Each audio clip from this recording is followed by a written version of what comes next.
তিন শতাব্দীর ঐতিহ্যে বৈশাখী শুটকি বান্নি জমজমাট কুলিকোন্ডা। নেহারেন্দু চক্রবর্তীর প্রতিবেদনে দেখুন বিস্তারিত।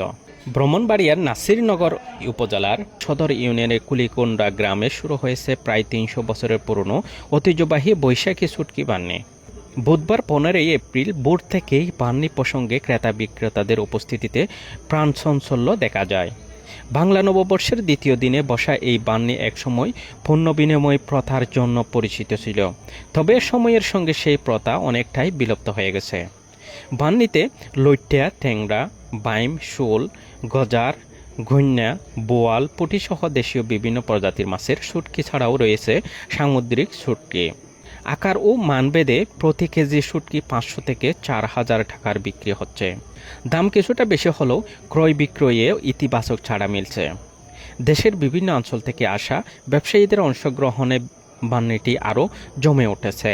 ব্রাহ্মণবাড়িয়া ছাড়াও সিলেট, সুনামগঞ্জ, চট্টগ্রাম ও কক্সবাজার থেকে আসা ব্যবসায়ীরা এতে অংশগ্রহণ নিয়েছেন। 2 দিন ব্যাপী এই আয়োজনে প্রায় 150 দোকানে 1 কোটি টাকারও বেশি শুটকি বিক্রির সম্ভাবনা রয়েছে বলে ধারণা করেছেন সংশ্লিষ্টরা। দিন বাড়ার সঙ্গে সঙ্গে ক্রেতা ও দর্শনার্থীদের ভিড়ও বাড়ছে। শুটকি বান্নিকে কেন্দ্র করে পাশেই বসেছে লোকজ পণ্যের মেলা, যা দর্শনার্থীদের বাড়তি আকর্ষণ যোগ করছে। স্থানীয় শফিকুল ইউনুস জানান, এই বান্নির সুনির্দিষ্ট ইতিহাস জানা না গেলেও প্রজন্মের পর প্রজন্ম ধরে এটি চলে আসছে। আগে পণ্য বিনিময়ের মাধ্যমে লেনদেন হলেও এখন সেই প্রথা আর নেই।